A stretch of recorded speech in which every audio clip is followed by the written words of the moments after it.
think it's too tight. There we go. I loosened it up a little bit.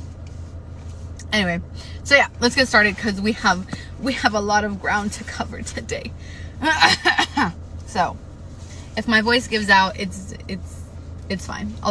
I'll whisper. We'll do an ASMR today. Anyway, chapter 29. Rowan Whitethorn debated for a good minute if it was worthwhile to hunt down the demi-fae prince and tear him into bloody ribbons for what he'd called Aelin, or if he was better off here, with his queen, while she paced in front of her bedroom fireplace. He understood, he really did, why the general was enraged. He'd have felt the same, but it wasn't a good enough excuse, not even close. Perched on the edge of the plush mattress, he watched her move. Even without her magic, Aelin was a living wildfire, more so now with the red hair, a creature of such roaring emotions that he could sometimes only watch her and marvel. And her face, that goddamn face.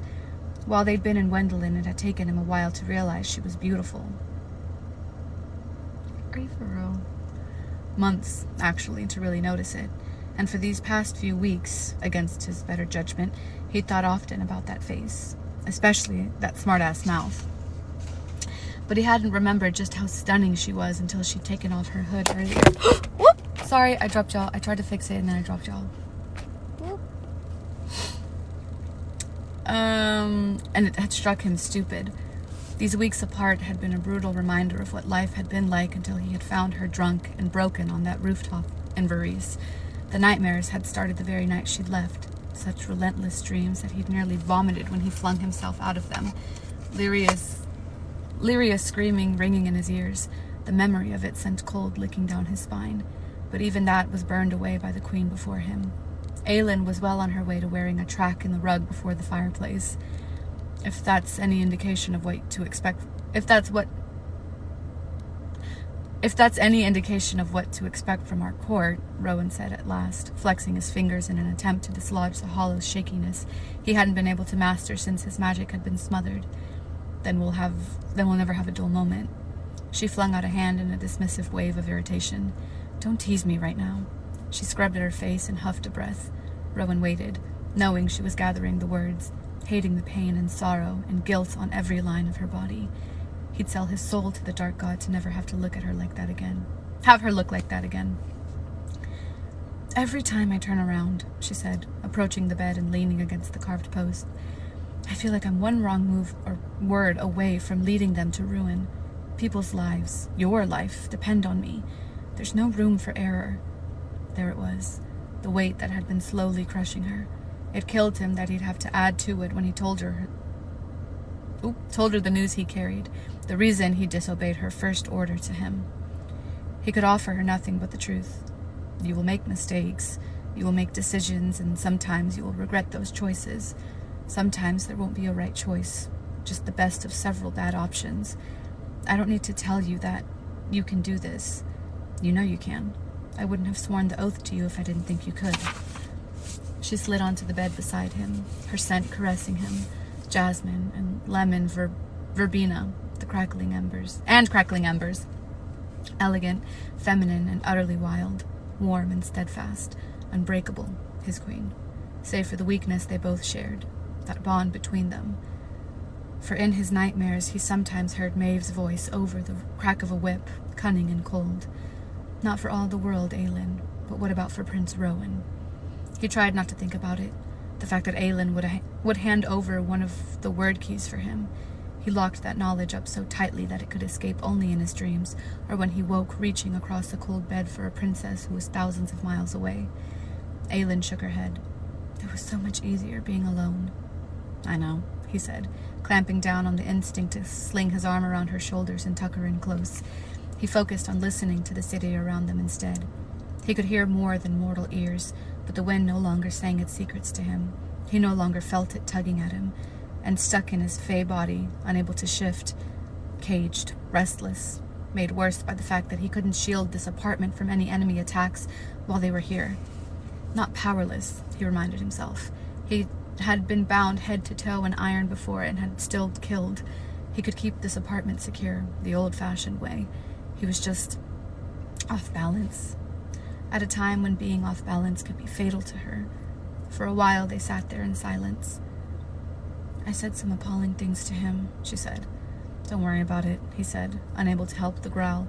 "He said some equally appalling things to you. Your tempers are evenly matched." She let out a breathy chuckle. "Tell me about the fortress.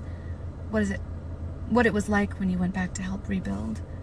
So he did, until he got to the knowledge he'd been holding in all night.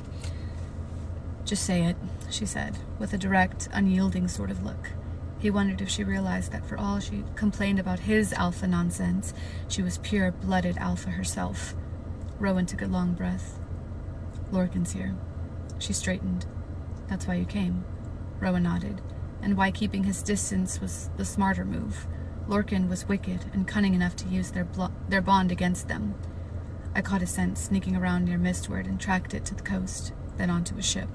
I picked up his trail when I docked this evening." Her face was pale, and he added, "I made sure to cover my tracks before hunting you down." Who the hell is Lorcan again? I forgot who he is. Sorry. Who is that? Lorcan?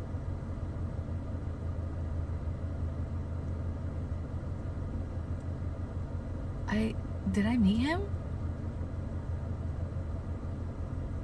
Oh, okay. Is that bad? Is that bad? Oh, Maeve is like sending people to spy? Oh. So that's bad. Oh. Oh, so it is bad. Okay. She went to go do her bidding. Okay. Okay. Okay, thank you. Over 5 centuries old, Lorcan was the strongest male in the Fey realm, equal only to Rowan himself. They'd never been true friends, and after the events of a few weeks ago, Rowan would have liked nothing more than to slit the male's throat for leaving Aelin to die at the hands of the Valak princes. He might very well get the chance to do that, soon. "He doesn't know you well enough to immediately pick up your scent," Rowan went on. "I'd bet good money that he got on that boat just to drag me here so I'd lead him to you. But it was better than letting Lorcan find her while he remained in Wendelin." Aelin swore with creative colorfulness. "Maeve probably thinks we'll also lead him right to the 3rd word key. Do you think she gave him the order to put us down? Either to get the key or afterward?" "Maybe." The thought was enough to shoot icy rage through him. "I won't let that happen." Her mouth quirked to the side. "You think I could take him?" "If you had your magic, possibly." Irritation rippled in her eyes, enough so that he knew something else nagged at her. "But without magic in your human form, you'd be dead before you could draw your sword." "He's that good." He gave her a slow nod. She looked him over with an assassin's eye. "Could you take him?" It'd be so destructive, I wouldn't risk it. You remember what I told you about Solimir. Her face tightened at the mention of the city he and Lorcan had obliterated at Maeve's request nearly 2 centuries ago. It was a stain that would forever linger, no matter what he told himself about how corrupt and evil its residents had been. Without our magic, it's hard to call who'd win. It would depend on who wanted it more. Lorcan, with his unending cold rage and a talent for killing gifted to him by Hellas himself, never allowed himself to lose. Battles, riches, females, Lorcan always won, at any cost.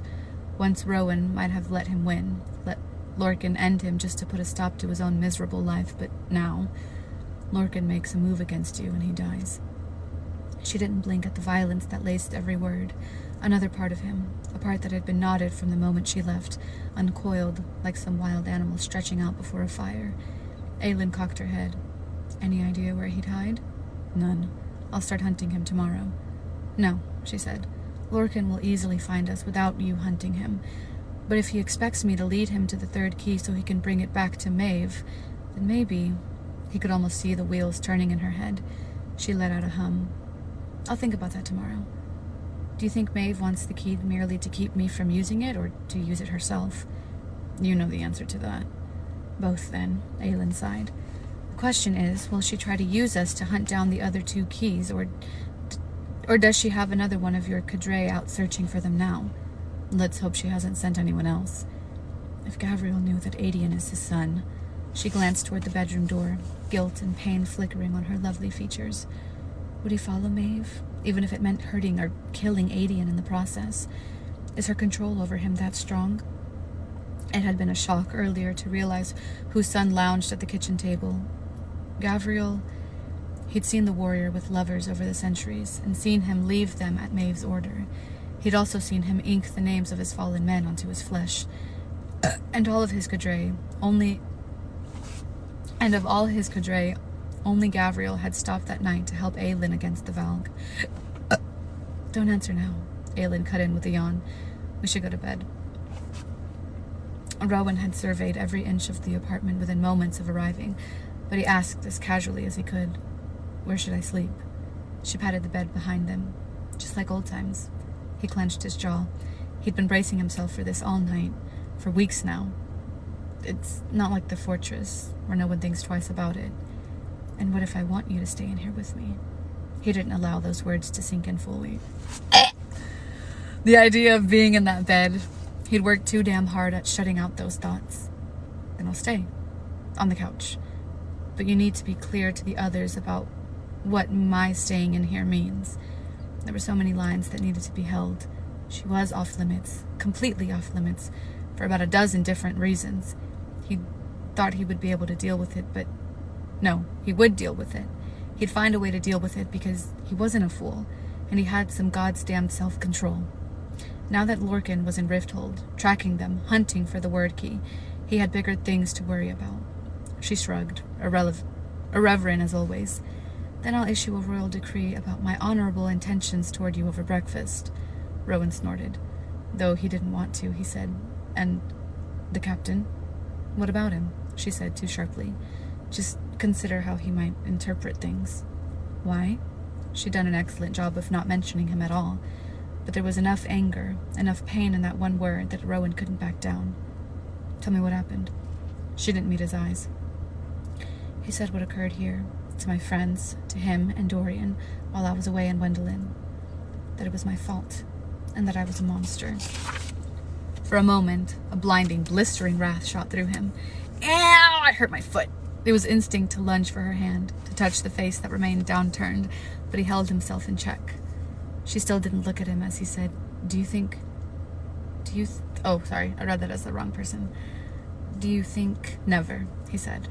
"Never, Aelin." At last she met his stare, with eyes that were too old, too sad and tired to be 19. It had been a mistake to ever call her a girl, and there were indeed moments when Rowan forgot how young she truly was. The woman before him shouldered burdens that would break the spine of someone 3 times her age. "If you're a monster, I'm a monster," he said, with a grin broad enough to show off his elongated canines. She let out a rough laugh, close enough that it warmed his face. "Just sleep in the bed," she said. "I don't feel like digging up bedding for the couch." Maybe it was the laugh, or the silver lining her eyes, but he said, "Fine." Fool. He was such a stupid fool when it came to her. He made himself add, "But it sends a message, Aelin." She lifted her brows in a way that usually meant fire was going to start flickering, but none came. Both of them were trapped in their bodies, stranded without magic. He'd adapt. He'd endure. "Oh," she purred, and he braced himself for the tempest. "And what message does it send? That I'm a whore? As if what I do in the privacy of my own room, with my body, is anyone's concern. You don't think I agree?" His temper slipped its leash. No one else had ever been able to get under his skin so fast, so deep, in the span of a few words. "But things are different now, Aelin. You're a queen of the realm. We have to consider how it looks, what impact it might have on our relationships with people who find it to be improper. Explaining that it's for your safety—" "Oh, please, my safety? You think Lorcan or the king or whoever the hell else has it in for me is going to slither through the window in the middle of the night? I can protect myself, you know." "Gods above, I know you can." He'd never been in doubt of that. Her nostrils flared. "This is one of the stupidest fights we've ever had. All thanks to your idiocy, I might add." She stalked toward her closet, her hips swishing as if to accentuate every word as she snapped, "Just get in bed." He loosened a tight breath as she and those hips vanished into the closet. Boundaries. Lines. Off limits. Those were his new favorite words, he reminded himself, as he grimaced at the silken sheets, even as the huff of her breath still touched his cheek. Also, I want to throw in that related should be added among those words. Aelin heard the bathroom door close, then running water as Rowan washed up with the toiletries she'd left out for him. Not a monster. Not for what she'd done. Not for her power. Not when Rowan was there. She'd thank the gods every damn day for the small mercy of giving her a friend who was her match, her equal, and who would never look at her with horror in his eyes. No matter what happened, she'd always be grateful for that. But improper. Improper indeed. He didn't know how improper she could be. She opened the top drawer of the oak dresser and slowly smiled. Rowan was in bed by the time she strutted toward the bathroom. She heard, rather than saw, him jolt upright, the mattress groaning as he barked, "What in the hell is that?" She kept going toward the bathroom, refusing to apologize or look down at the pink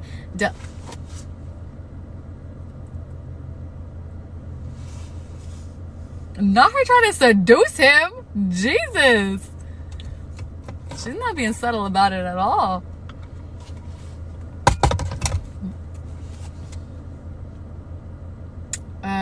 At the pink, delicate, very short lace nightgown. When she emerged, face washed and clean, Rowan was sitting up, arms crossed over his bare chest. "You forgot the bottom part." She merely blew out the candles in the room one by one. His eyes tracked her the entire time. "There is no bottom part," she said, flinging back the covers on her side. "It's starting to get so hot, and I hate sweating when I sleep. Plus, you're practically a furnace, so it's either this or I sleep naked. You can sleep in the bathtub if you have a problem with it." His growl rattled the room. "You've made your point."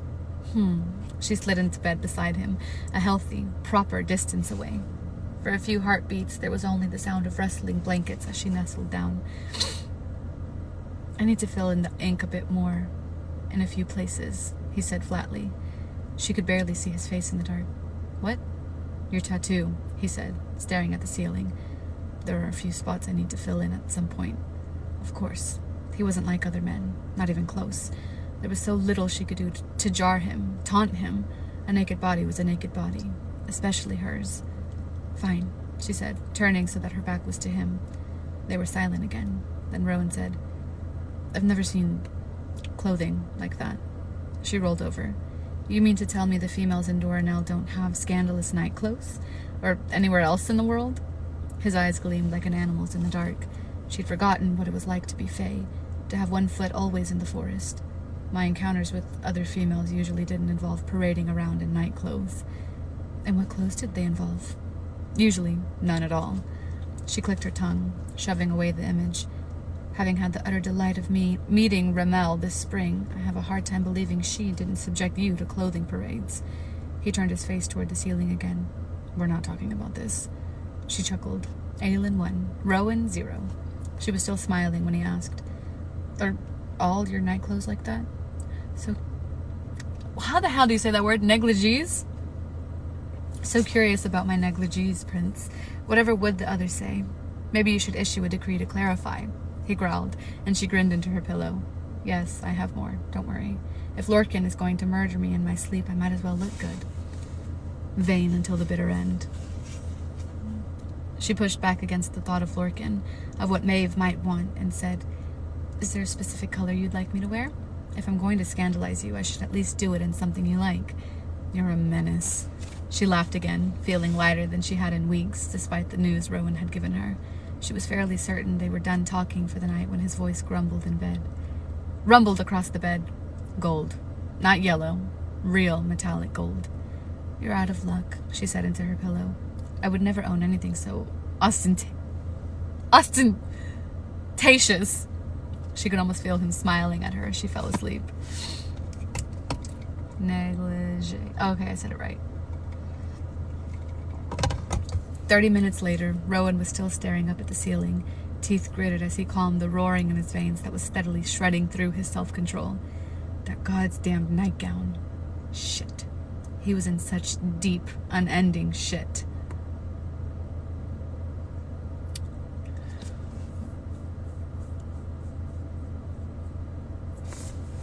I'm gonna keep my thoughts to myself.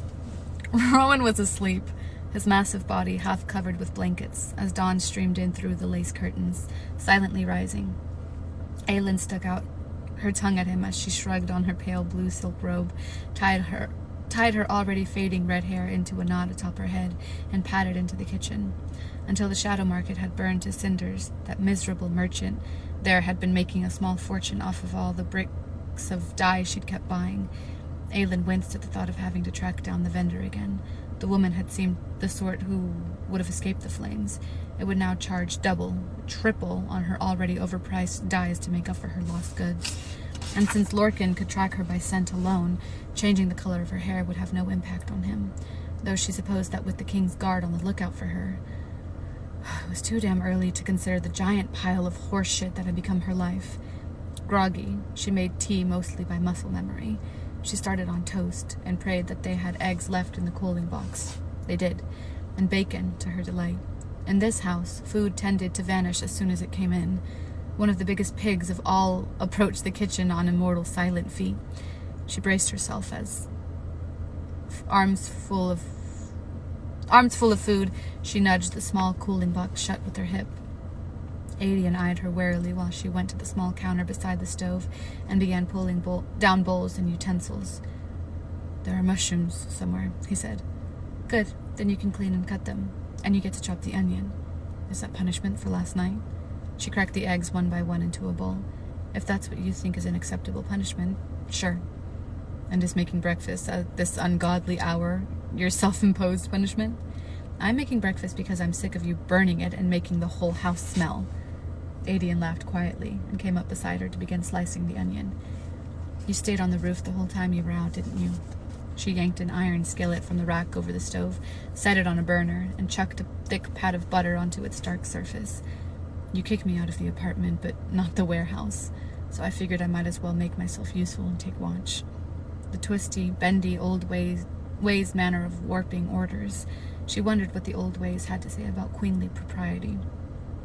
She grabbed a wooden spoon and pushed the melting butter around a bit. "We both have atrocious tempers. You know, I didn't mean what I said about the loyalty thing, or about the half-human thing. You know none of that matters to me. Gavriel's son. Holy gods." But she would keep her mouth shut about it until Adian felt like broaching the subject. "Aylin, I'm ashamed of what I said to you." "Well, that makes two of us, so let's leave it at that." She whisked the eggs, keeping an eye on the butter. I understand, Adian. I really do. About the blood oath. I knew what it meant to you. I made a mistake not telling you. I don't normally admit to that kind of thing, but I should have told you, and I'm sorry." He sniffed at the onions, his expert slicing, leaving a neat heap of them on one end of the cutting board, and then started on the small brown mushrooms. "That oath meant everything to me. Ren and I used to be at each other's throats because of it when we were children. His father hated me because I was the one who favored to take it. One favored to take it." She took the onions from him and chucked them into the butter, sizzling, filling the kitchen. "There's nothing that says you can't take the oath, you know. Maeve has several blood-sworn members in her court, who are now making Aylin's life a living hell. You can take it, and so can Ren, only if you want to, but I won't be upset if you don't want to." In Terrason, there was only one. She stirred the onions. "Things change. New traditions for a new court. You can swear it right now if you wish." Adian finished the mushrooms and set down the knife as he leaned against the counter. "Not now.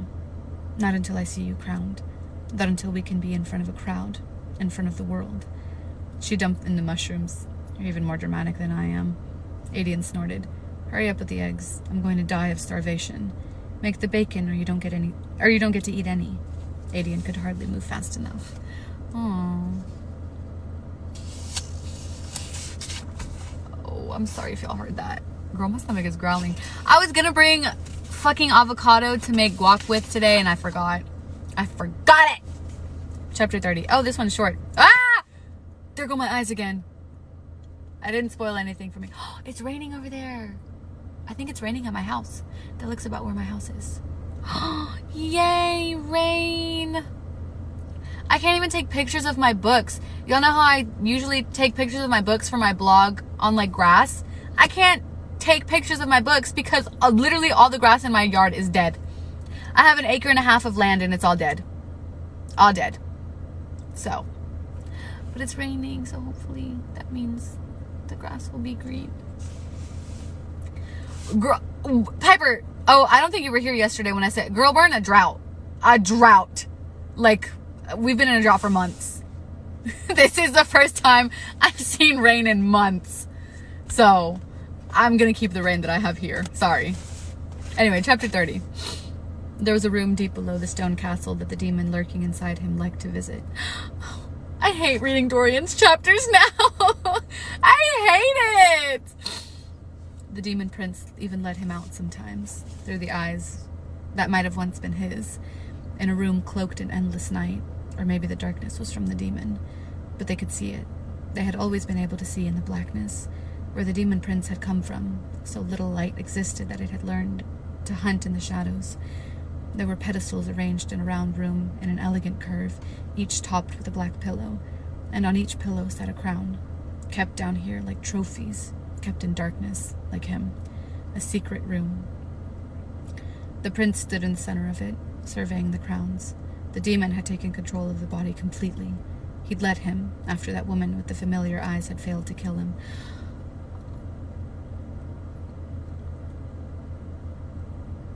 No. What the fuck are we going to do?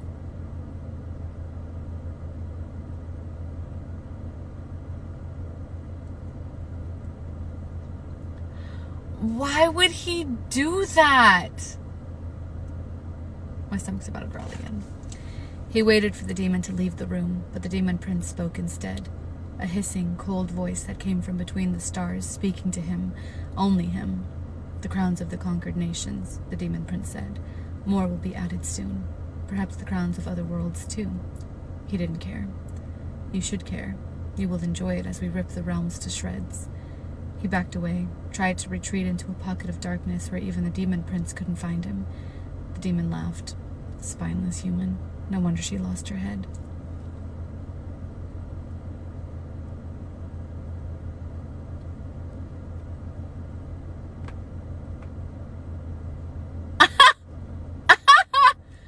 What the fuck? Why would he say that? He tried to shut out the voice. Tried to. He wished that woman had killed him.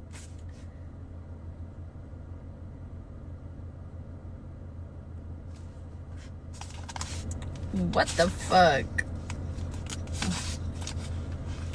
Oh, this is Manon. Oh my god, this chapter is long. Ooh. Oh, I don't have any snacks in here. It's thundering. It might start raining over here. Oh, there's rain over there too. It's about fucking time. Jesus. Chapter 31. Manon stormed into Parrington's massive war tent, shoving aside the heavy canvas flap so violently that her iron nails slashed through the material. Why are my 13 being denied access to the Yellow Legs Coven? Explain, now. As the last word snapped out of her, Manon stopped dead. Standing in the center of the dim tent, the Duke whirled toward her, his face dark, and Manon had to admit, with a thrill, a bit terrifying. Get out, he said, his eyes flaring like embers. But Manon's attention was fixed on who stood beyond the Duke. Manon stepped forward as the Duke advanced on her. Her black, flimsy dress like woven night, Kaltain was facing a kneeling, trembling young soldier, her pale hand outstretched toward his contorted face, and all over her, an unholy aura of dark fire burned. What is that? Manon asked. Out, the Duke barked, and actually had the nerve to lunge for Manon's arm. She swiped with her iron nails, sidestepping the Duke without so much as glancing at him. All her focus, every pore of her, was pinned on the dark-haired lady. The young soldier, one of Parrington's own, was silently sobbing as tendrils of that black fire floated from Kaltain's fingertips and slithered over his skin, leaving no marks. The human turned pain-filled gray eyes to Manon. Please, he mouthed. The Duke snatched for Manon again, and she darted past him. Explain this. You do not give orders, wing leader, the Duke snapped. Now get out. What is that? Manon repeated. The Duke surged for her, but then a silken female voice breathed, "Shadowfire." Parrington froze, as if surprised she had spoken. "Where does this Shadowfire come from?" Manon demanded. The woman was so small, so thin. The dress was barely more than cobwebs and shadows. It was cold in the mountain camp, even for Manon. Had she refused a cloak, or did they just not care?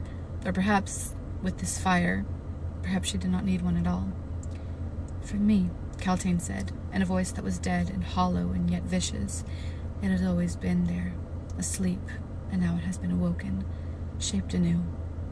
"What does it do?" Manon said. The Duke had stopped to observe the young woman, like he was figuring out some sort of puzzle, like he was waiting for something else. Caltaine smiled faintly at the soldier shaking on the ornate red carpet, his golden brown hair shimmering in the light of the dimmed lantern above him. "It does this," she whispered, and curled her delicate fingers.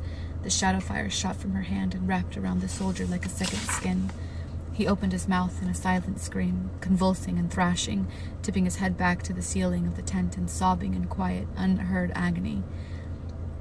But no burns marred his skin, as if the Shadowfire summoned only pain, as if it tricked the body into thinking it was being incinerated. Manon didn't take her eyes away from the man spasming on the carpet, tears of blood now leaking from his eyes, his nose, his ears. Quietly, she asked the Duke, "Why are you torturing him? Is he a rebel spy?" Now the Duke approached Caltaine, peering at her black, beautiful face. Her eyes were wholly fixed on the young man, enthralled. She spoke again.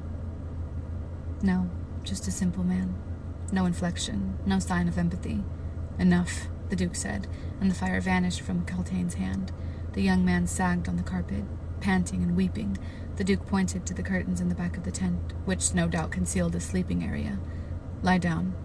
Like a doll, like a ghost, Caltaine turned, that midnight gown swirling with her, and stalked toward the heavy red curtains, slipping through them as if she were no more than mist.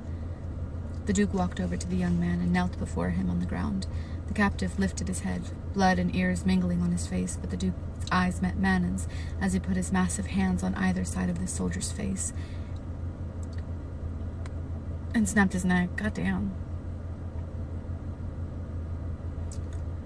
The death crunch shuddered through Manon like the twanging of a harp.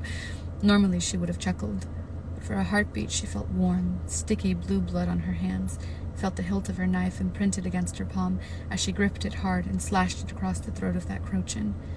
The soldier slumped to the carpet as the Duke rose. "What is it that you want, Blackbeak?" Like the Crochin's death, this had been a warning. Keep her mouth shut. She planned to write to her grandmother, planned to tell her everything that had happened. This, and that the Yellowlegs coven hadn't been seen or heard from since entering the chamber beneath the keep. The matron would fly down here and start shredding spines. "I want to know why we have been blocked from the Yellowlegs coven. They're under my jurisdiction, and as such, I have the right to see them." It was successful. That's all you need to know. "You're to tell your guards immediately to grant me and mine permission to enter." Indeed, dozens of guards had blocked her path, and short of killing her way through, Manon had no way in. "You chose to ignore my orders. Why should I follow yours, wing leader? You won't have a goddamn army to ride those wyverns if you lock them all up for your breeding experiments." They were warriors. They were Iron-Teeth witches. They weren't chattel? Chattel? Cattle? Bitch. To be bred. They weren't to be experimented upon. Her grandmother would slaughter him. The Duke merely shrugged. "I told you I wanted Blackbeaks. You refused to give them to me. Is this a punishment?" The words snapped out of her. The Yellowlegs were still Iron-Teeth after all, still under her command. "Oh no, not at all. But if you disobey my orders again the next time, it might be." He cocked his head, and the light gilded his dark eyes. "There are princes, you know, among the Valg. Y'all, it's about to rain. Y'all, hold on. I'm gonna turn my AC off and roll my windows down because it feels, the wind was shaking my car. Y'all, it's raining. It's not raining, but it's windy like it's about to rain. This is my favorite weather. No. Oh, y'all. Oh my God. I'm so happy right now. There are princes, you know, among the Valg. Powerful, cunning princes, capable of splattering people on walls. They've been very keen to test themselves against your kind. Perhaps they'll pay a visit to your barracks, see who survives the night. It'd be a good way to weed out the lesser witches. I have no use for weak soldiers in my armies, even if it decreases your numbers. For a moment, there was a roaring silence in her head. A threat. A threat from this human, this man who had lived but a fraction of her existence, this mortal beast. Careful, said a voice in her head. Proceed with cunning.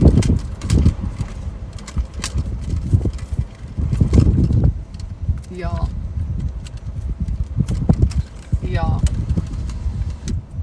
Let me roll my window up a little bit so that the wind doesn't block my voice out. So Manon allowed herself to nod slightly and I don't know that word, and asked, "And what of your other activities?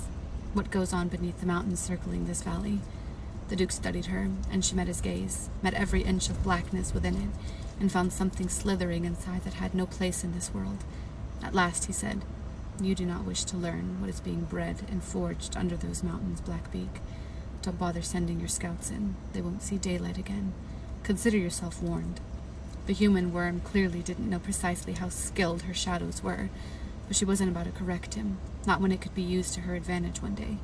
Yet whatever did go on inside those mountains wasn't her concern, not with the Yellowlegs and the rest of the Legion to deal with.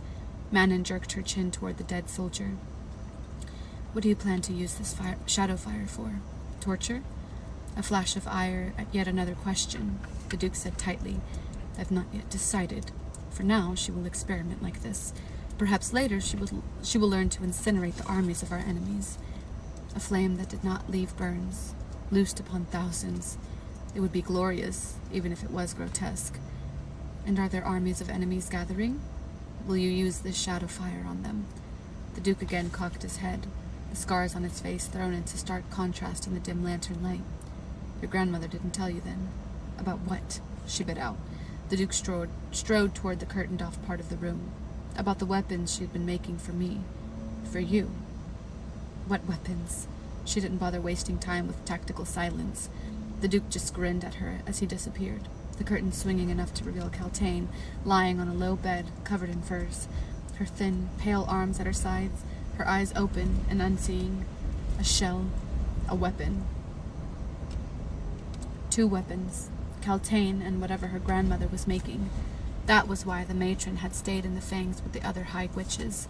If the 3 of them were combining their knowledge, wisdom, and cruelty to develop a weapon to use against the mortal armies. A shiver skidded down Manon's spine as she glanced once more at the broken human on the rug. Ugh. Whatever this new weapon was, whatever the 3 high witches came up with, the humans wouldn't stand a chance. Well, that's comforting.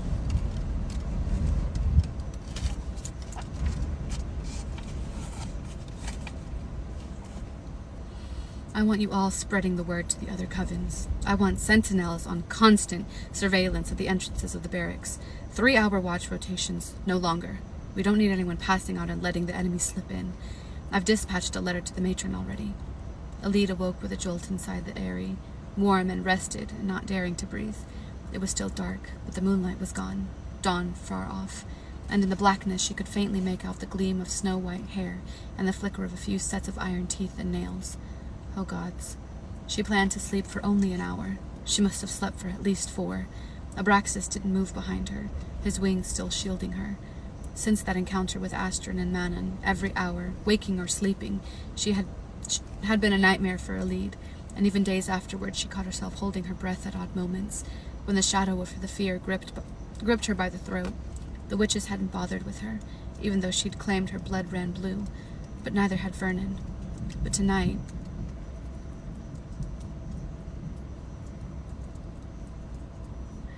tonight, she'd been limping back to her room, the stairwell dark and quiet, too quiet, even with the scraping of her chains on the floor, and by her door, a pocket of utter silence, as if even the dust mites had held their breath. Someone was inside her room, waiting for her. So she kept walking, all the way to the moonlit eyrie, where her uncle wouldn't dare go. The wyverns of the 13 had been curled up on the floor like cats on perched on their posts over the drop. To her left, Abraxas had watched her from where she'd sprawled on his belly, his depthless eyes wide, unblinking. When she'd come close enough to smell the carrion on his breath, she'd said, "I need somewhere to sleep, just for tonight." His tail moved slightly, the iron spikes clinking on the stones, wagging like a dog, sleepy but pleased to see her. There was no growl to be heard, no glint of iron teeth readying to gulp her down in 2 bites. She would rather be gobbled down than face whoever had been in her room. Alid had slid down against the wall, tucking her hands under her armpits and curling her knees to her chest. Her teeth began clacking against each other, and she curled tighter. It was so cold in here that her breath clouded in front of her. Hay crunched, and Abraxas sidled closer. Alid had tensed, might have sprung to her feet and bolted. The wyvern had extended one wing toward her as if an invitation, to sit beside him. "Please don't eat me," she whispered. He huffed, as if to say, "You wouldn't be much of a mouthful." Shivering, Alid rose. He seemed bigger with every... I fucking love Abraxas. I fucking love Abraxas. I fucking love Abraxas. It's not gonna rain. He seemed bigger with every step, but that wing remained extended, as if she were the animal in need of calming. As she reached his side, she could hardly breathe as she extended a hand and stroked the curving, scaly hide. It was surprisingly soft, like worn leather, and toasty, as if he were a furnace. Carefully, aware of the head he angled to watch her every move, she sat down against him, her back instantly warmed up. That wing had gracefully lowered, folding down until it became a wall of warm membrane between her and the chill wind. She'd leaned farther into his softness and delightful heat, letting it sink into her bones. She hadn't even realized that she'd tumbled into sleep, and now they were here. Abraxas's reek must be concealing her own human scent, or else the wing leader would have found her by now. Abraxas kept still enough that she wondered if he knew that too. The voices moved toward the center of the area, and Alid gauged the distance between Abraxas and the door. Perhaps she could slip away before they noticed. "Keep it quiet. Keep it secret. If anyone reveals our defenses, they die at my hand." "And so you will it," Sorel said. Astrid said, "Do we tell the Yellowlegs and the Blue Bloods?" "No," Manon said, her voice like death and bloodshed. "Blackbeaks only. Even if another coven winds up volunteering for the next round," Astrid said. Manon gave a snarl that made the hair on Alid's neck rise. "We can only tug so much at the leash." "Leashes can snap," Astrid challenged. "So can your neck," Manon said. Oh. She didn't need to say that he stunk. She could have just said scent. Scent alone. Now, while they were fighting, Abraxas remained unmoving, as if not daring to draw attention to himself, while Alid prepared to hurry out. But the chains... Alid sat back down and carefully, slowly lifted her foot just a little off the floor, holding the chains so they wouldn't drag. With one foot in one hand, she began pushing herself across the stones, sliding for the door. "This shadow fire," Sorel mused, as if trying to diffuse the brewing storm between the wing leader and her cousin. "Will he use it on us?" He seemed inclined to think it could be used on entire armies. I wouldn't put it past him to hold it over our heads. Closer and closer, Alid edged for the open doorway. She was almost there when Manon crooned, "If you had any backbone, Alid, you would have stayed beside Abraxas until we left." I knew she'd know that. Yeah. I knew she was there.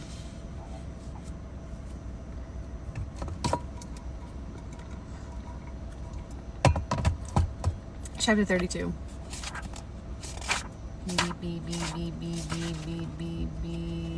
Okay. Manon had spotted Alid sleeping against Abraxas the moment they'd entered the area, and she'd become aware of her presence moments before that, tracking her from scent alone up the stairs. If Astrid and Sorel had noticed, they made no comment. The servant girl was sitting on her ass, almost to the doorway, one foot in the air to keep her chains from dragging. Smart, even if she'd been too stupid to realize how well they saw in the dark. "There was someone in my room," Alid said, lowering her foot and standing. Astrid stiffened. "Who?" "I don't know," Alid said, keeping near the doorway, even if it would do her no good. It didn't seem wise to go inside. Abraxas had tensed, his tail shifting over the stones. The useless beast was worried for the girl. Manon narrowed her eyes at him. Isn't your kind supposed to eat young women? He glared at her. Elide held her ground as Manon prowled closer, and Manon, despite herself, was impressed. She looked at the girl, really looked at her. A girl who was not afraid to sleep against a wyvern, who had enough common sense to tell when danger might be approaching. Perhaps that blood really did run blue. There's a chamber beneath this castle, Manon said, and Astrid and Sorel fell into rank behind her. Inside it is a coven of yellow-legged witches, all taken by the Duke to create demon offspring. I want you to get into that chamber. I want you to tell me what's happening in there. Why the fuck would she say that? The human went pale as death. I can't. You can, and you will, Manon said. You're mine now. She felt Astrid's attention on her, the disapproval and surprise. Manon went on. You find a way into that chamber. You give me the details. You keep quiet about what you learn. And you live. If you betray me, if you tell anyone, then we'll toast to you at your wedding party to a handsome Valg husband, I suppose. The girl's hands were shaking. Manon smacked them down to her sides. We do not tolerate cowards in the Blackbeak ranks, she hissed. Or did you think your protection was free? Manon pointed to the door. You're to stay in my chambers if your own are compromised. Go wait at the bottom of the stairs. Elide glanced behind Manon to her second and third, as if she was considering begging them to help, but Manon knew that their faces were stony and unyielding. Elide's terror was a tang in Manon's nose as she limped away. It took her far too long to get down the stairs, that wasted leg of hers slowing her to a crone's pace. When she was at the bottom, Manon turned to Sorel and Astrid. She could go to the Duke, Sorel said. A second she had the right to make that remark, to think through all threats to the air. She's not that ruthless. Astrid clicked her tongue. That was why you spoke, knowing she was here. Manon didn't bother nodding. If she's caught? Astrid asked. Sorel glanced sharply at her. Manon didn't feel like reprimanding. It was on Sorel to sort out the dominance between them now. If she's caught, then we'll find another way. And you have no qualms about them killing her, or using that shadow fire on her. Stand down, Astrid, Sorel ground out. Astrid did no such thing. You should be asking these questions, second. Sorel's iron teeth snapped down. It is because of your questioning that you're now third. Enough, Manon said. Elide is the only one who might get into that chamber and report. The Duke has his grunts under orders not to let a single witch near. Even the shadows can't get close enough. But a servant girl, cleaning up whatever mess... You were the one waiting in her room, Astrid said. A dose of fear goes a long way in humans. Is she human, though? Sorel asked. Or do we count her among us? It makes no difference if she's human or witch kind. I'd send whoever was the most qualified down into those chambers, and at this moment only Elide can gain access to them. Cunning. That was how she would get around the Duke. With his schemes and his weapons. She might work for his king, but she would not tolerate being left ignorant.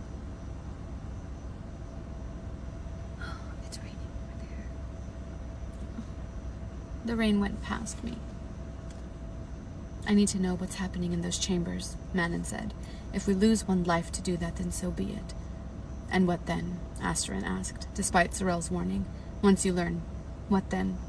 Manon hadn't decided. Again, that phantom blood coated her hands. Follow orders, or else she and the 13 would be executed, either by her grandmother or by the Duke. After her grandmother read her letter, maybe it would be different. But until then... Then we continue as we've been commanded, Manon said. But I will not be led into this with a blindfold over my eyes. Damn.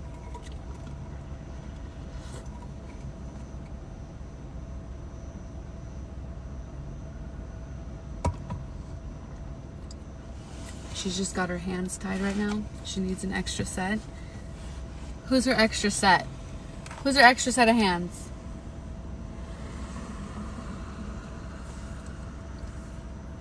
Do her and Dorian end up together? No, they can't. Dorian is gone. I'm trying not to let that sink in too much, that Dorian is gone. Dorian is not gone. He can't be gone. Ugh. Spy. A spy for the wing leader.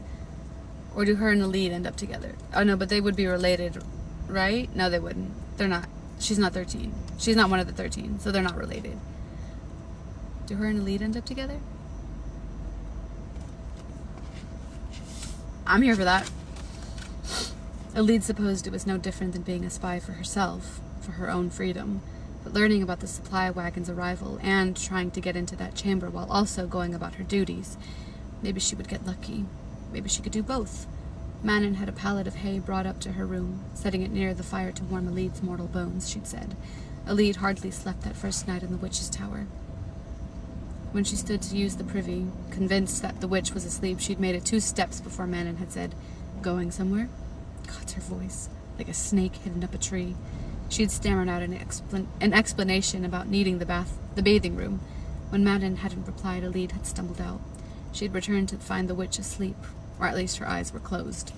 Manon slept naked, even with the chill. Her white hair cascaded down her back, and there wasn't a part of the witch that didn't seem lean with muscle or flecked with faint scarring. No part that wasn't a reminder of what Manon would do to her if she failed. 3 days later, Alid made her move. The exhaustion that had tugged relentlessly on her vanished as she clutched the armful of linen she'd taken from the laundry and peered down the alleyway.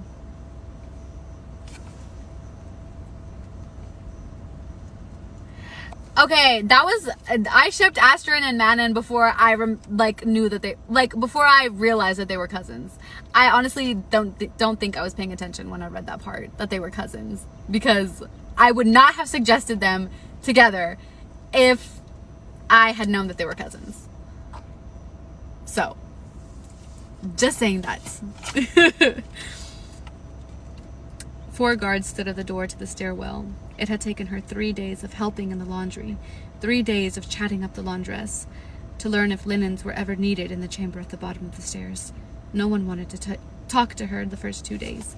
They just eyed her and told her where to haul things, or when to singe her hands, or what to scrub, until her back hurt.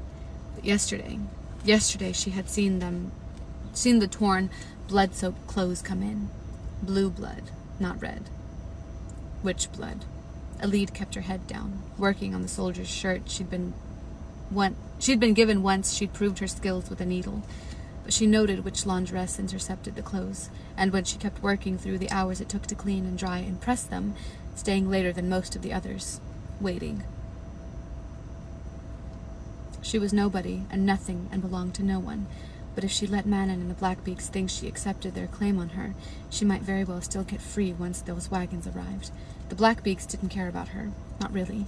Her heritage was convenient for them. She doubted they would notice when she vanished.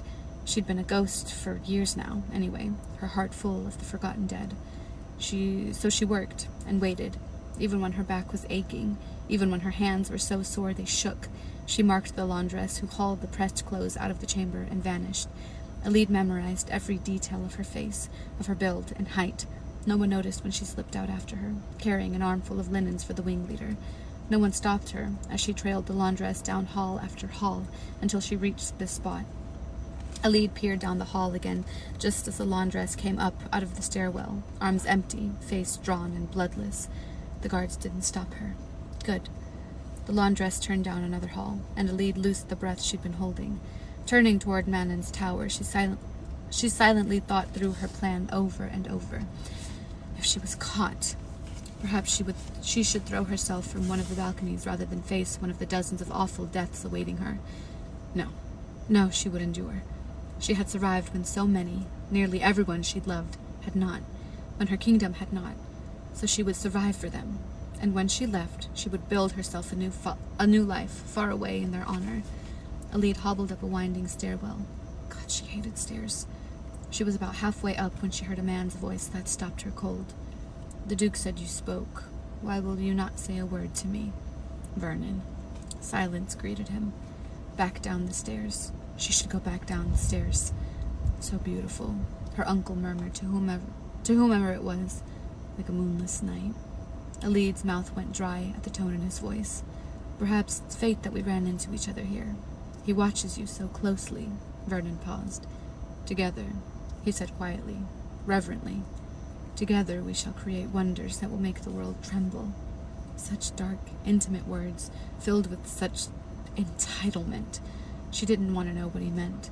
Elide took as silent a step as she could down the stairs.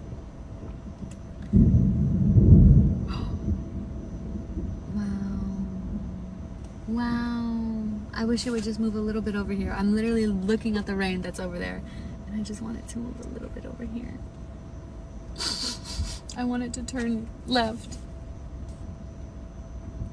Elide took as silent a step as she could down the stairs. She had to get away. Oh, he's not talking to her. I thought he was talking to her. Never mind.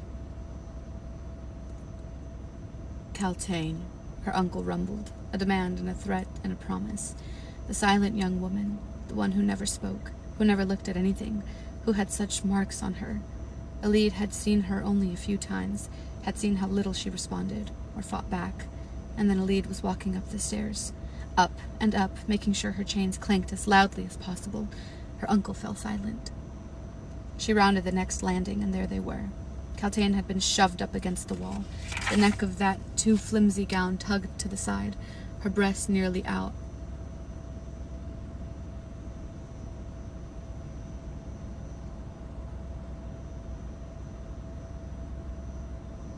Oh, I'm gonna kill him. I can't wait till they kill him. There was such emptiness on her face, as if she weren't even there at all.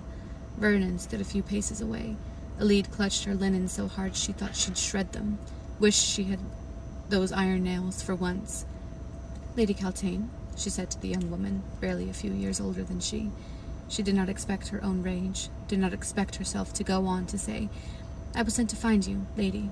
This way, please. Who sent for her? Vernon demanded. Elide met his gaze and did not bow her head, not an inch. The wing leader. The wing leader isn't authorized to meet with her. And you are? Elide set herself between them. The fuck? Though it would do no good should her uncle decide to use force. Vernon smiled. I was wondering when you'd show your fangs, Elide. Or should I say your iron teeth? He knew then. Elide stared him down and put a light hand on Kaltain's arm. She was as cold as ice. She didn't even look at Elide.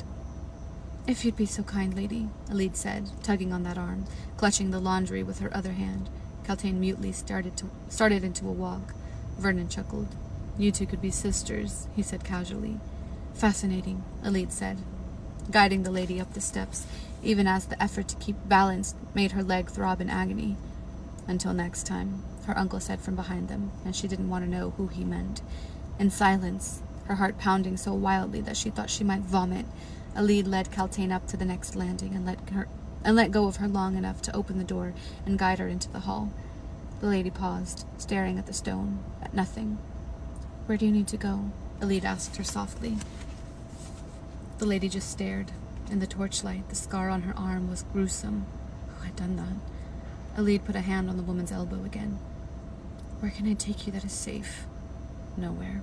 There was nowhere here that was safe. But slowly, as if it took her a lifetime to remember how to do it, the lady slid her eyes to Elide. Darkness and death and black flame, despair and rage and emptiness, and yet a kernel of understanding. Kaltain merely walked away, that dress hissing on the stones. There were bruises that looked like fingerprints around her other arm, as if someone had gripped her too hard. This place. These people. Elide fought her nausea, watching until the woman vanished around a corner. Manon was seated at her desk, staring at what appeared to be a letter when Elide entered the tower. Did you get into the chamber? The witch said, not bothering to turn around. Elide swallowed hard. I need you to get me some poison.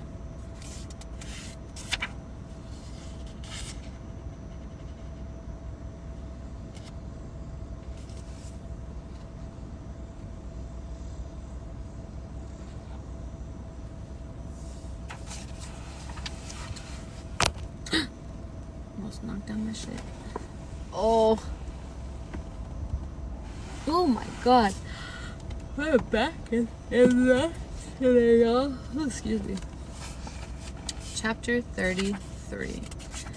This is the last chapter we shall be reading today. And then we're on to chapter 39 tomorrow. Not tomorrow, Friday. Not Friday. Am I dumb? Saturday. Jesus. I don't want to read chapter 39 at all. At all.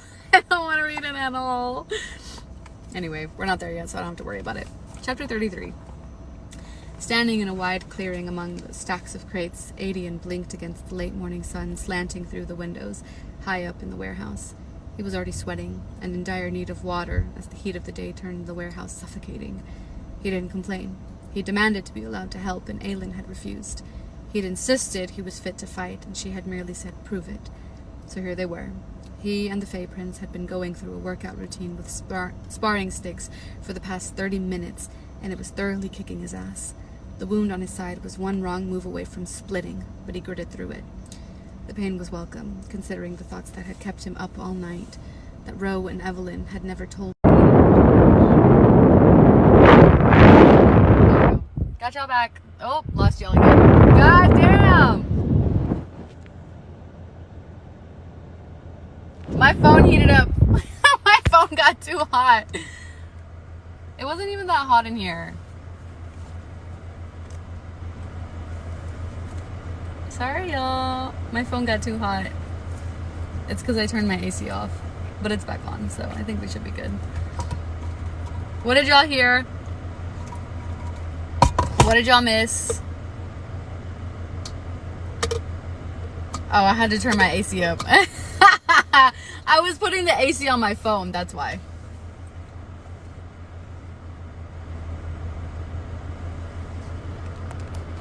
Okay.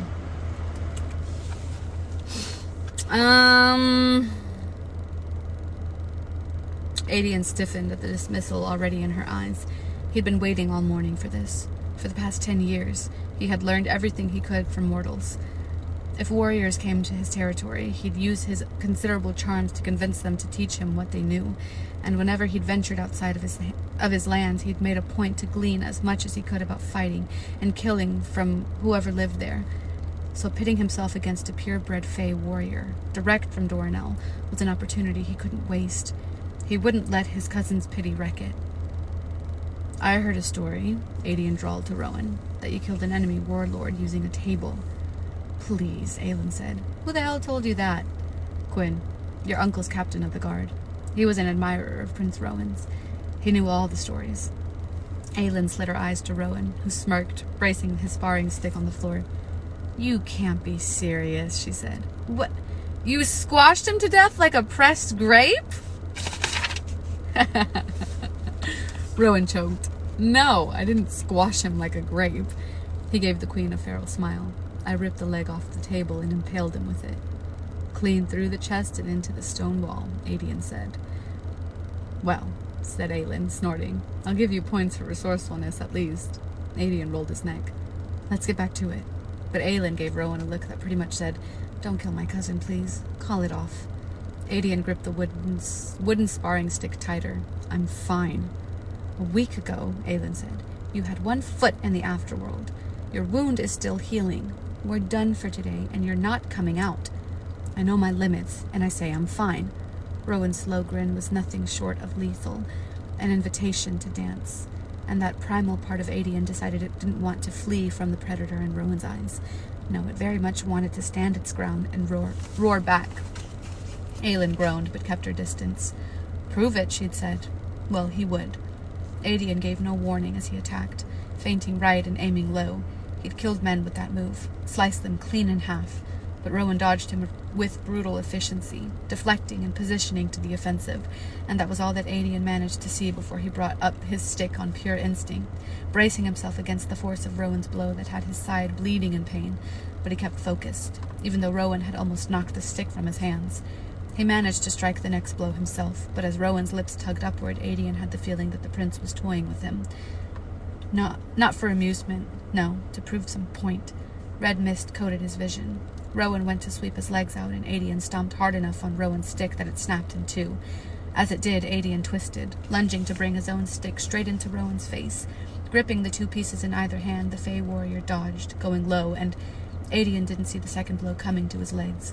Then he was blinking at the wooden beams of the ceiling, gasping for breath as the pain from his wound arced through his side. Rowan snarled down at him, one piece of the stick angled to cut his throat, while the other pushed against his abdomen, ready to spill his guts. Holy burning hell. Adian hadn't known he'd be fast. And strong, but this, having Rowan fight alongside the Bane, might very well decide battles in any sort of war. Cuts his side hurt badly enough that he thought he might be bleeding. The Fey Prince spoke so quietly that even Aelin couldn't hear. Your queen gave you an order to stop, for your own good, because she needs you healthy, and because it pains her to see you injured. Do not ignore her command next time. Adian was wise enough not to snap a retort, nor to move as the prince dug in the tips of his sticks a little harder. And, Rowan added, if you ever speak to her again the way you did last night, I'll rip out your tongue and shove it down your throat. Understand? With the stick at his neck, Adian couldn't nod without impaling himself on the jagged end, but he breathed. Understood, Prince. Adian opened his mouth again as Rowan backed away, about to say something he would surely regret when a bright hello sounded. They all whirled, weapons up, as Lysandra closed the rolling door behind her. Oh, Lysandra's back! Lysandra's back! I love her. Nothing better happened to her. I love her. I love her for not being a cunt. I don't know if I can say that word without getting banned. I'm sorry, TikTok. I love her for not being that. For not ending up being that. This bitch was just trying to survive. And I love her for it. She had an uncanny way of sneaking into places unnoticed. Lysandra took 2 steps, that stunning face grave, and stopped dead as she beheld Rowan. Then his queen was suddenly moving, snatching some of the bags from Lysandra's arms and steering her into the apartment a level above. That stunning face. I'm on my I need Adian and Lysandra to be together rant again, because I need them together.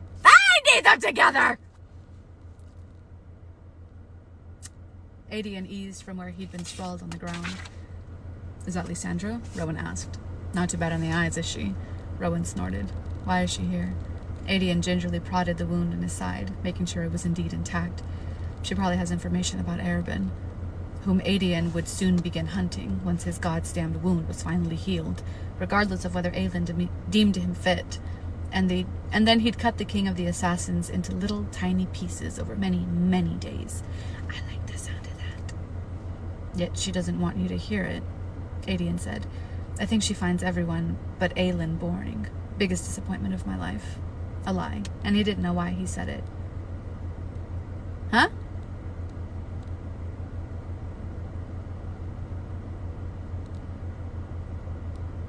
But Rowan smiled a bit. I'm glad she found a female friend. Adian marveled for a heartbeat at the softness in the warrior's face, until Rowan shifted his eyes toward him, and they were full of ice. Aelin's court will be a new one, different from any other in the world, where the old ways are honored again. You're going to learn them, and I'm going to teach you. I know the old ways. You're going to learn them again. Adian's shoulders pushed back as he rose to his full height. I'm the general of the Bane, and a prince of both Ash River and Galathinius houses. I'm not some untrained foot soldier. Rowan gave a sharp nod of agreement, and Adian supposed he should be flattered, until Rowan said, My cadre, as Aelin likes to call them, was a lethal unit because we stuck together and abided by the same code. Maeve might be a sadist, but she ensured that we all understood and followed it. Aelin would never force us into anything, and our code will be different, better than Maeve's. You and I are going to form the backbone of this court. We will shape and decide our own code. What, obedience and blind loyalty? He didn't feel like getting a lecture, even if Rowan was right, and every word out of the prince's mouth was one that Adian had dreamed of hearing for a decade. He should have been the one to initiate this conversation. Gods above, he'd had this conversation with Ren weeks ago. Rowan's eyes glittered. To protect and serve. Aelin? He could do that. He had already planned on doing that. Aelin, and each other, and Terrason. No room for argument, no hint of doubt. A small part of Adian understood why his cousin had offered the prince the blood oath.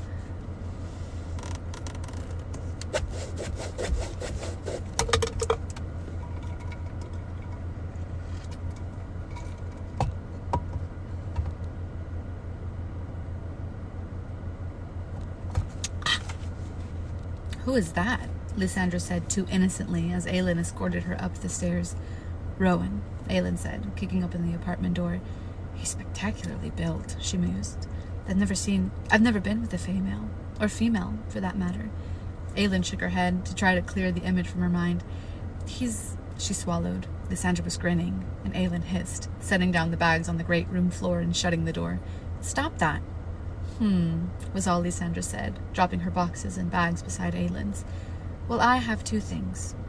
One, Nesrin sent me a note this morning saying that you had a new, very muscled guest staying and to bring some clothes. So I brought clothes. Looking at her guest, I think Nesrin undersold him a good deal, so the clothes might be tight. Not that I'm objecting to that one bit, but he can use them until you get others.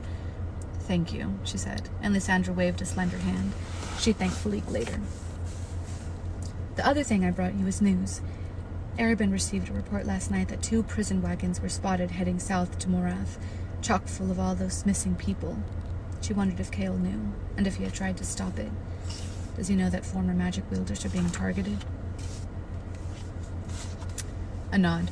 He's been tracking which people disappear and which get sent south in the prison wagons. He's looking into all his clients' lineages now, no matter how the families tried to conceal their histories after magic was banned, to see if he can use anything to his advantage. It's something to consider when dealing with him, given your talents. Aelin chewed on her lip. Thank you for telling me that. Fantastic. Erebin, Lorcan, the King, the Valg, the Key, Dorian. She had half a mind to stuff her face with every remaining morsel of food in the kitchen. Just prepare yourself. Lysandra glanced at the small pocket watch. I need to go. I have a lunch appointment. No doubt why Evangeline wasn't with her. She was almost to the door when Aelin said, How much longer? Until you're free of your debts. I still have a great deal to pay off, so a while. Lysandra paced a few steps, then caught herself. Clarice keeps adding money as Evangeline grows, claiming that someone so beautiful would have made her double, triple what she originally told me. That's despicable. What can I do? Lysandra held up her wrist, where the tattoo had been inked. She'll hunt me until the day I die, and I can't run with Evangeline. I could dig Clarice a grave no one would ever discover, Aelin said, and meant it. Lysandra knew she meant it too. Not yet. Not now. You say the word, and it's done. Lysandra smiled with a thing of savage, dark beauty. Standing before a crate in the cavernous warehouse, Kale studied the map Aelin had just handed him. He focused on the blank spots, trying not to stare at the warrior prince on guard by the door.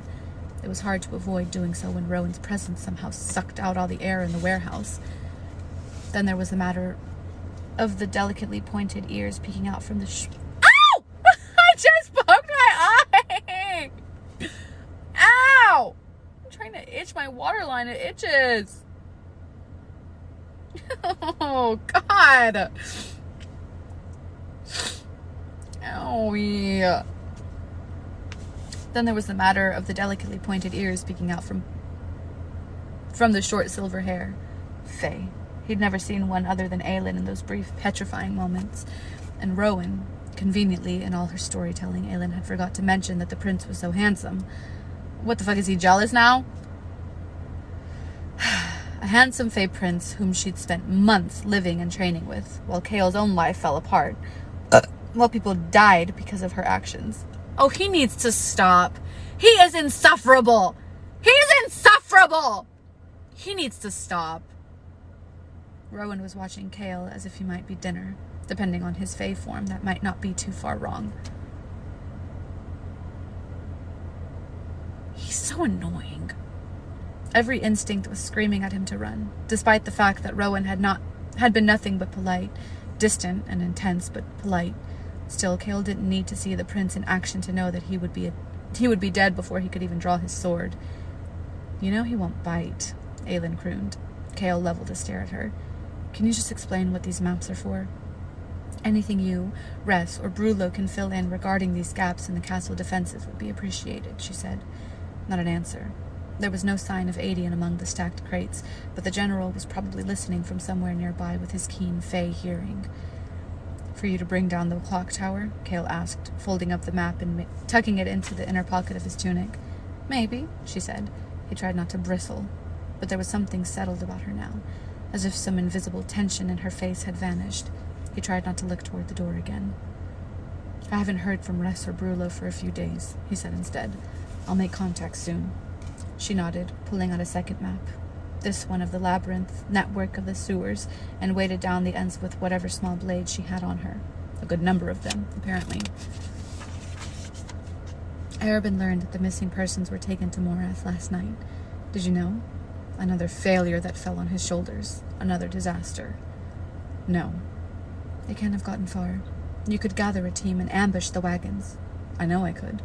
Are you going to? He laid a hand on the map. Did you bring me here to prove a point about my uselessness? She straightened. I asked you to come because I thought it would be helpful for the both of us. We're both under a fair amount of pressure these days. Her turquoise and gold eyes were calm, unfazed. Cale said, when do you make your move? Soon. Again, not an answer. He said as evenly as he could. Anything else I should know? I'd start avoiding the sewers. If you're death warned, it's your death warrant if you don't. There are people trapped down there. We found the nests, but no sign of the prisoners. I won't abandon them.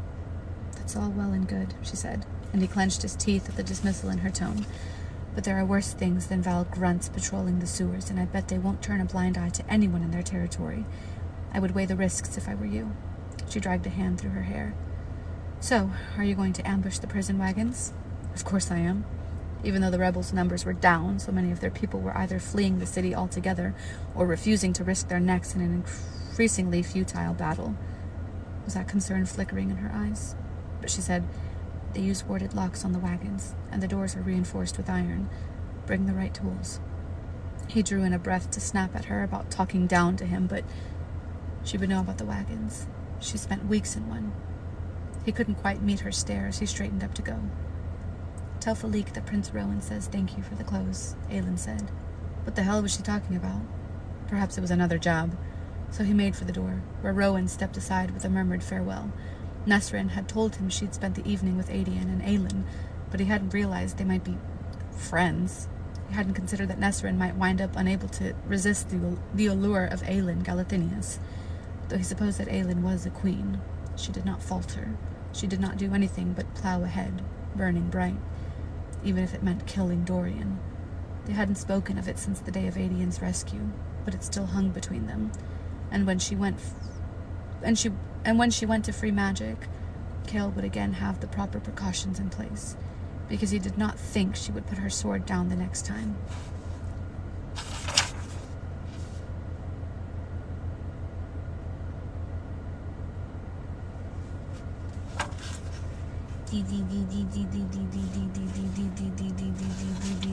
I'm just gonna glance at chapter 39. I'm just gonna glance at it. I'm just gonna glance at it.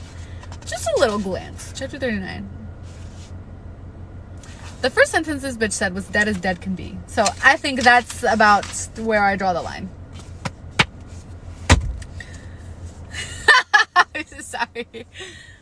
All I saw was dead as dead can be, so. Ow, my back hurts so bad. Y'all, I have the back of like a fucking,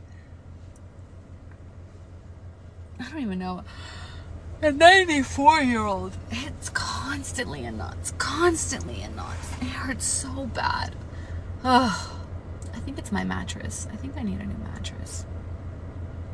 Because it, like, hurts so bad. So. Oh my God.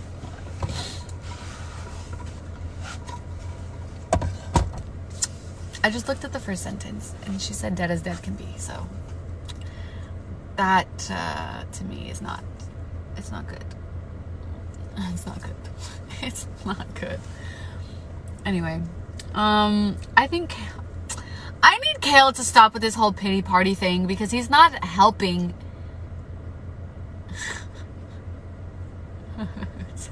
Ergonomic support. Anyway, I need Cale to stop with the pity party. I really didn't have a problem with him in previous books, but now he's all like, woe is me, I'm so useless, like I can't do anything, I can't trust anybody, and I'm like, can you shut the hell up? Can you shut up? I get it, though. I try not to be so, like, mean when it comes to them, to the characters. But, like, I know he's going through it. But, like, does he have to be such a drag about everything?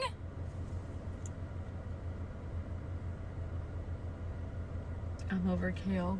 I'm not over him, but I'm definitely, like, annoyed with him. I just feel like he's mad at the wrong person.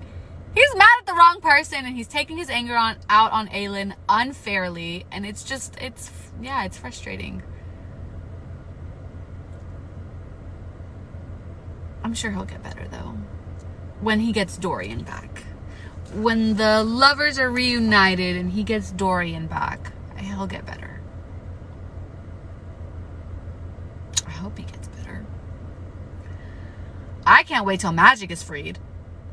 I'm also scared that their little theory about magic is wrong, and they end up destroying the clock tower, and it's not even what they needed to do. That's what I'm worried about. That's where my thoughts are at right now. What the hell do y'all mean I don't know about that? What do you mean? He has to get Dorian back. Y'all can't tell me that Dorian doesn't come back. Y'all cannot tell me that Dorian doesn't come back. We did not lose Dorian that day. We did not lose him. That day in the room, we did not lose him.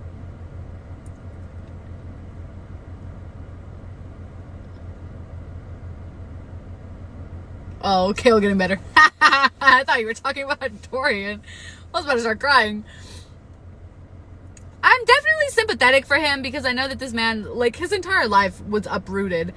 And it started the day he met Aelin. So I can see why he blames her for all of this. But it's not her fault. I think he just wanted to live in his little bubble of ignorance for the rest of his life. And I don't like that. So, who knows? Who knows? Yeah, Kale has some history too. I'm trying to be empathetic to him. I am, but it's hard when he's being a bitch.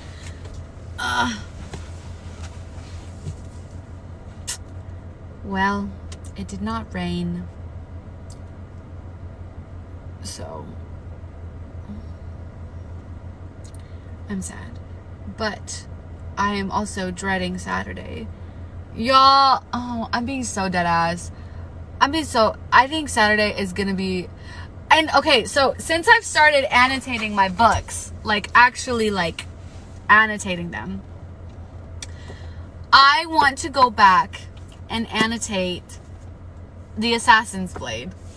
I don't want to go back and annotate the Assassin's Blade. Should I annotate it? Let me read y'all a sentence from this book. Hold on.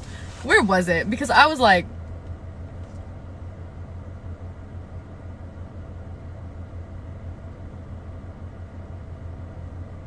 hold on. I have to find something that's not like heavily smut. That's heavily smut. Hold on. Where is it? I tabbed all the things that okay, never mind. I'm not gonna y'all can read it if y'all want to. It's got some really good moments in there, for sure. I want to say the writing is average. I look like I've had this book for years, the way it's like ripping apart, but it's from being in my tote bag. The writing is adequate. It tells the story and it gets the job done. It's not like incredibly cringy, but it's not like the best writing either. But like it does get the job done. The smut is where all of this lies, and like the tension also there's a big, it plays a big part in my decision to keep reading this. So she did a good job with that. The bitch said that things were gonna get spicy, and things indeed got spicy. Like 2 chapters in, so it's I don't want. It's good. It's all right. This, on the other hand, is eating me alive. It's eating my soul out of my body, 1 chapter at a time. So, yeah, girl. Anyway, I will see y'all Saturday, where I will be profusely crying and profusely just fucking shitting my pants. I did see the new covers.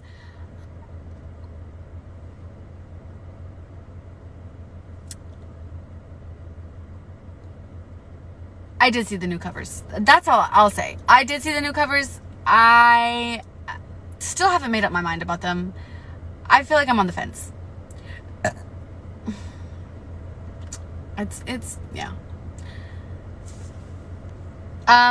Saturday I will be, oh shit, hold on. Saturday I have to work, but I think I can make it back in time. I'll just go really early. I have to be at work to get my class ready. I'll do my live like a little bit later than usual. I think I might do it at 3:30 instead of 2:30, just to give me enough time to like get my class in order and come back and do this live for y'all. So I think I'll set it for 3:30 because I don't think it's gonna take me that long, but I'm just giving myself some wiggle room in case it does. Yeah, exactly, Nico. They don't capture the series for me completely. They don't. You're not gonna want to do anything after 39. No, yeah, I'm gonna go to work first, and then I'm gonna come back and read 39. I don't want to read 39. I don't want to read 39. I'm tearing up just thinking about it. Just thinking about how I'm gonna feel.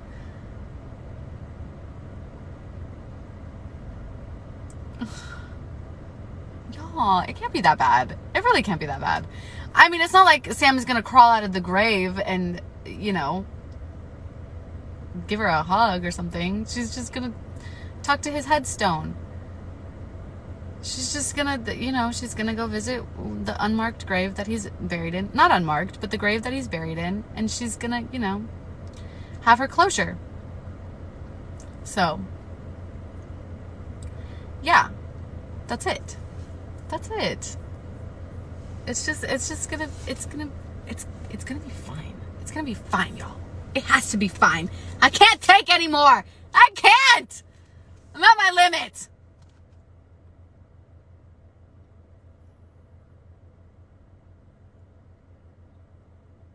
Oh, God. I don't want her to let go, though. I don't want Sam to be forgotten. That's the thing. That's why I'm dreading reading this, because after this, she's not going to bring up Sam at all. Like, I'm not ready to let go of him. I love him. I think I might reread The Assassin's Blade. I think I might reread it. Because I'm not ready to let go of him. I'm not. Not ready for him to just be this thing in the past. This guy from her past. I want him to stay. I want him to stay. I want him alive. That's what I want at the end of the day. But I can't have that. Apparently I can't have all the things that I want. Because that's the thing that I want. So, whatever.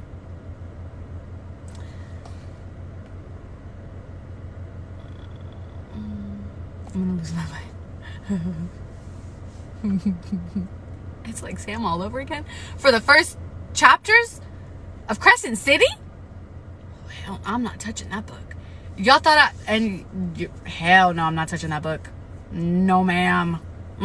Anyway, I don't want to talk about this anymore. I'll see y'all on Saturday, and we can have this discussion on Saturday. Yeah. Anyway, I love y'all. I'll see y'all on Saturday. Bye. Bye. Thanks for coming.